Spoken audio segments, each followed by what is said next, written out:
हम हमारी संस्कृत पुस्तक रुचिरा का एकादश पाठ सावित्रीबाई फुले इस पाठ को पढ़ रहे हैं। कल यह पाठ हमने शुरू किया था, यह पाठ अधूरा है, तो आज हम उसी पाठ को पुनः कंटिन्यू करने जा रहे हैं। सामाजिक कुरीतिनाम सावित्री मुखरम विरोधम अकरोत्। सामाजिक कुरीतिनाम कुरीतियों का सावित्री ने मुखरम अर्थात प्रत्यक्ष में विरोध अकरोत् किया। सामाजिक कुरीतियों का सावित्री ने खुलकर या प्रत्यक्ष विरोध किया।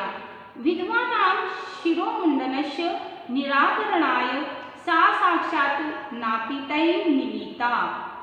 विधवाओं के सिर मुंडने के निराकरण के लिए, रोकने के लिए उसने साक्षात नाइयों से मिली।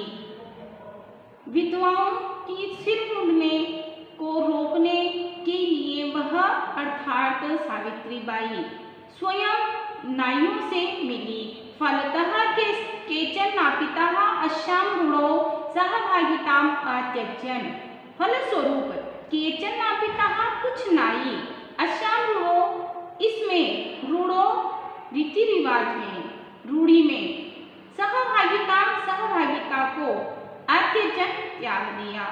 फलस्वरूप कुछ नाइयों ने इस रीति रिवाज में जो सहभागी थे उस सहभागिता को छोड़ दिया।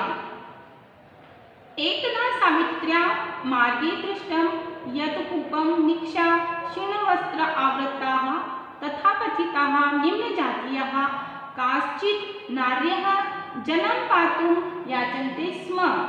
एक बार सावित्री के द्वारा या सावित्रीबाई के द्वारा मार्ग में दृष्टम देखा गया यत् कि कूपम निक्षा कुएं के निकट क्षीण वस्त्रावृता अर्थात फटे पुराने वस्त्रों से लिपटी हुई तथाकथित निम्न जाति की काश्चित कुछ नार्यः स्त्रियों को जलम पातुम जल पीने के लिए याचना कर रही थी। एक बार सावित्री ने मार्ग में देखा कि कुएं के पास फटे पुराने वस्त्र पहने हुए तथाकथित निम्न जाति की कुछ महिलाएं या कुछ स्त्रियां जल पीने के लिए वह याचना कर रही थी, मांग रही थी। उच्च वर्गीय उपहासं कुर्वन्तः कूपात् जलोद्धरणम् आवारयन्। उच्च वर्गीय उच्च जाति की स्त्रियां उपहासं कुर्वन्त्यः उपहास करते हुए कूपात् कुएं से जलोद्धरणम अर्थात जल निकालने को आवार्यन रोका। और उच्च जाति की महिलाओं ने उनका उपहास करते हुए या हंसी उड़ाते हुए कुएं से जल निकालने के लिए रोका।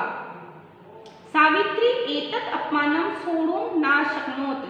सावित्री एतत् यह अपमान को सोढुं सहने में न शक्नोत् नहीं सकी कि सावित्रीबाई यह अपमान नहीं सह सकी। सा ताः स्त्रियः निज गृहं नीतवती। सा वह या उसने ताः स्त्रियः उन स्त्रियों को निज गृहं अपने घर नीतवती ले गई। उसने सावित्रीबाई ने उन स्त्रियों को अपने घर ले गई। वह सावित्रीबाई उन स्त्रियों को अपने घर ले गई। तडागं दर्शयित्वा आकथयत् च और तालाब दिखाकर आकथयत् बोली यत् यथेष्टं जलम नयत कि जितना चाहो उतना जल नयत न ले लो। सार्वजनिको अयं तडागः यह तालाब सार्वजनिक है। अस्मात् जलग्रहणे नास्ति जातिबंधनम। अस्मात् इससे जल ग्रहण करने में नास्ति नहीं है जाति बंधन। इससे जल ग्रहण करने में जाति बंधन नहीं है। तया मनुष्याणां समानतायाः स्वतंत्रतायाश्च पक्षः सर्वदा सर्वथा समर्थितः तया उसके द्वारा मनुष्याणां मनुष्यों के समानताया समानता की स्वतंत्रतायाश्च और स्वतंत्रता की पक्षः पक्षधर सर्वदा हमेशा सर्वथा पूरी तरह से समर्थित न समर्थित और उसने मनुष्यों की समानता या वह मनुष्यों की समानता और स्वतंत्रता की हमेशा पूरी तरह वह पक्षधर और समर्थित पक्ष का मतलब समर्थन करने वाली थी, पक्ष को समर्थित करती थी। सावित्रीबाई हमेशा मनुष्यों की समानता और स्वतंत्रता के पक्ष का समर्थन करती थी। महिला सेवा मंडल शिशु हत्या प्रतिबंधक गृहम् इत्यादीनां संस्थानां स्थापनायां फूले दंपत्योः अवदानं महत्वपूर्णम्। महिला सेवा मंडल शिशु हत्या प्रतिबंधक गृह आदि संस्थाओं की स्थापना में फूले दंपतियों हो अर्थात ज्योतिबा फूले और सावित्रीबाई फूले इन दोनों दंपति की अवदान योगदान महत्वपूर्ण महिला सेवा मंडल शिशु हत्या प्रतिबंध गृह आदि संस्थाओं की स्थापना में फूले दंपति का योगदान महत्वपूर्ण है।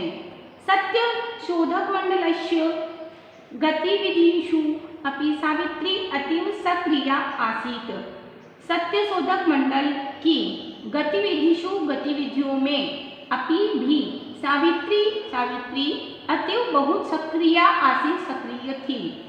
सत्य शोधक मंडल की गतिविधियों में भी सावित्री बहुत सक्रिय थी। अस्य मंडलस्य उद्देश्यम् आसीत् उत्पीड़ितानां समुदायानां स्वाधिकारान् प्रति जागरणम् इति। अस्य मंडलस्य इस मंडल की का उद्देश्य था उत्पीड़ितानां अर्थात उत्पीड़ित या दुखी समुदायों के स्व अधिकारान अपने अधिकारों के प्रति जागरण में जागृत करना। ऐसा इस मंडल का उद्देश्य उत्पीड़ितों के समुदायों को अपने अधिकारों के प्रति जागृत करना था। सावित्री अनेकाः संस्थाः प्रशासनकोशलेन संचालितवती। सावित्री अनेक संस्थाओं के प्रशासन पोषणे अर्थात प्रशासन को कुशलता से संचालित किया। सावित्री ने अनेक संस्थाओं को प्रशासन कौशल से संचालित किया, यानी अपनी प्रशासन की कुशलता के द्वारा उसने अनेक संस्थाओं को संचालित किया या चलाया। दुर्भिक्षे काले प्लेग काले सा पीड़ित जनानां अशांतम अविरतम च सेवाम अकरोत्। दुर्भिक्ष काले अकाल के समय में, प्लेग काले और प्लेग के समय सा उसने अर्थात सावित्रीबाई फुले ने पीड़ित जनानां पीड़ित लोगों को अशांतम बिना थके अविरतम और बिना रुके चैन और सेवा अकरोत् ने की। अकाल के समय और प्लेग के समय सावित्री ने पीड़ित लोगों की बिना थके और बिना रुके सेवा की। सहायता सामग्री व्यवस्थाएं सर्वथा प्रयासम अकरोत्। सहायता सामग्री की व्यवस्था के लिए पूरी तरह से प्रयास किया। महारोग प्रसार काले सेवारता सा स्वयं असाध्य रोगेन ग्रस्ता 1897 तमे ख्रीस्ताब्दे निधनं गता। महारोग प्रसार काले महामारी के प्रसार के समय में सेवा में लगी हुई सायन वह स्वयं ही असाध्य रोग से ग्रस्त हो गई और 1897 ईस्वी में निधन हो गया। महामारी प्रसार के समय वह सेवा में लगी हुई स्वयं असाध्य रोग से ग्रस्त 1897 ईस्वी में निधन हो गया।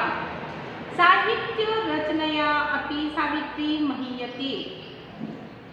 और साहित्य रचनया अपि, और साहित्य रचना में भी सावित्री ने महीयते बढ़ चढ़कर हैं, साहित्य रचना में भी सावित्री बढ़ चढ़कर हैं। तस्याः काव्य संकलनम द्वयम वर्तते। तस्याः उसका काव्य संकलन द्वयम वर्तते दो हैं।